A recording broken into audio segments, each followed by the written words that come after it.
Hey folks, I want to share with you a video I took of some drone footage while I visited the Feather River. That's me up there on the rock, flying the drone under what here is really an awesome place to be. It's the Tobin Bridge on the Feather River, but what's really unique about this is it's a bridge that crosses under a bridge.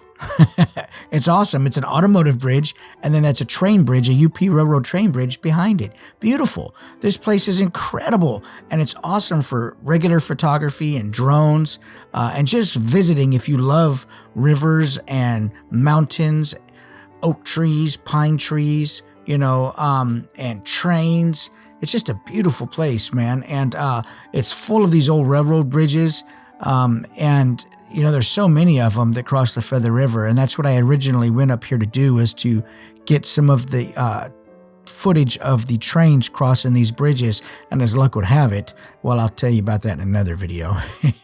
But look at these rapids down below, that little waterfall right there that just goes around the rocks and stuff. It's just, to be able to see this from this vantage point really is incredible.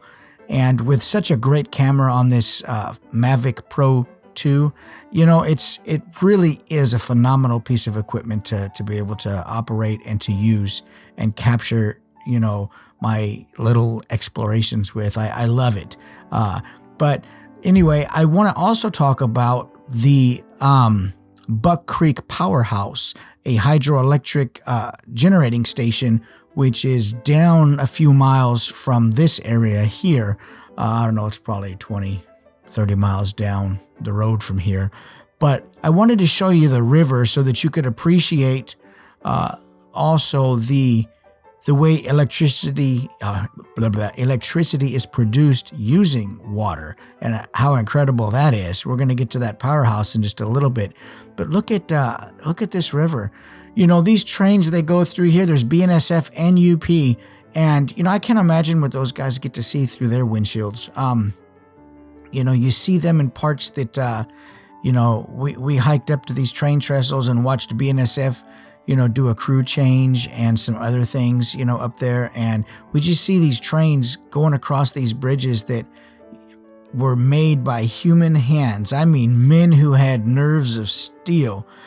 They bolted and riveted and cut and hoisted and dug, and these bridges are in place because of those people. It's incredible. And just pause here for a second and look down at all the lines in this image. It's just so cool, man. And to be able to, when I drove through here at night to get here, I got off work Thursday, about 4 o'clock, and then I went home and I drove all the way out here I drove actually to Ketty Y, and that's about 4 hours. So, but at nighttime, you don't see this. It's beautiful. So we get to do this type of photography and, on the way back from Ketty Y, which is another railroad bridge that's super, super cool, man. And I'll have a video on that too. So kind of, stay posted for that. But this footage was taken on the way back from Ketty Y, but look down there at that river, just the crystal clear. You can see right down there into the rocks, through the water.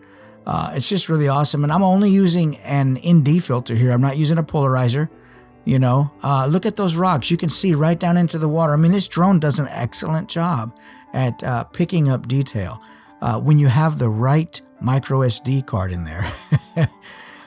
My first trip was a bit of a bust because I didn't realize that the micro SD card I had in there worked fine for the Phantom 4 Pro V 2.0, but did not work so well for this one. Choppy frames, didn't write fast enough, so I had to make a second trip out here. Anyway, another story. But look at those little rapids right there, man. Just imagine dipping your feet in there. I bet that water's cold, man.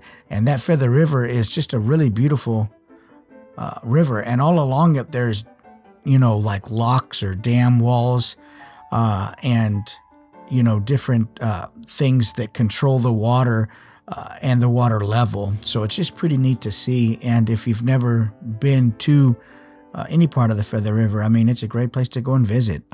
It's just beautiful.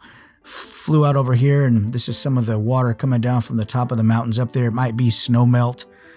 coming down. I figured I'd zoom over here and get some footage of it. Just really pretty, you know, to see water flowing. One of the things that makes Earth such a great place for us to be able to live is the water in the various forms that we have it. You know, free flowing water. That's incredible. It should be a very protected resource, man, without a doubt. This is a beautiful place. Look at that. Man, you know, and then we take this water that falls like this, you know, and we use it in buildings like this to turn the turbines in there to produce electricity. This building was built in, I think it's 1938. It's the Buck Creek Powerhouse, PG&E building, but you don't often get to see one. Look at that. There's wind coming out of there, man. So I didn't get the drone too close because the wind really picked up right there. There was going to be a storm that night from 10 p.m. to 10 a.m. So the wind really did pick up right there. But, you know, you don't get to see one of these buildings often with no water coming out of it. So it was just a pretty cool thing to be able to see. And I figured, man, let me get the drone out, fly over there and get some great footage of this cool looking building. 1938, man, that's a long time ago. And you can see all the brick and the lines and the patina and the big glass windows. I don't know why they made their U's like V's when they made this building. So instead of saying B-U-C-K, it says B-U-C-K, Bucks Creek, but looks like a V.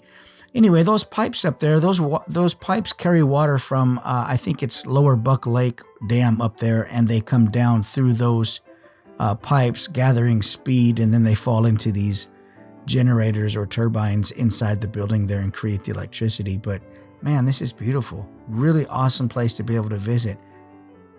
Look at all the algae and the different water-stained areas there that show where water flows and where water, you know, hasn't flown.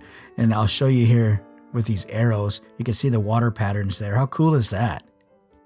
Anyway, folks, like and subscribe. I appreciate you watching. Stay tuned. I've got more videos from the Feather River and train trestles. Take care.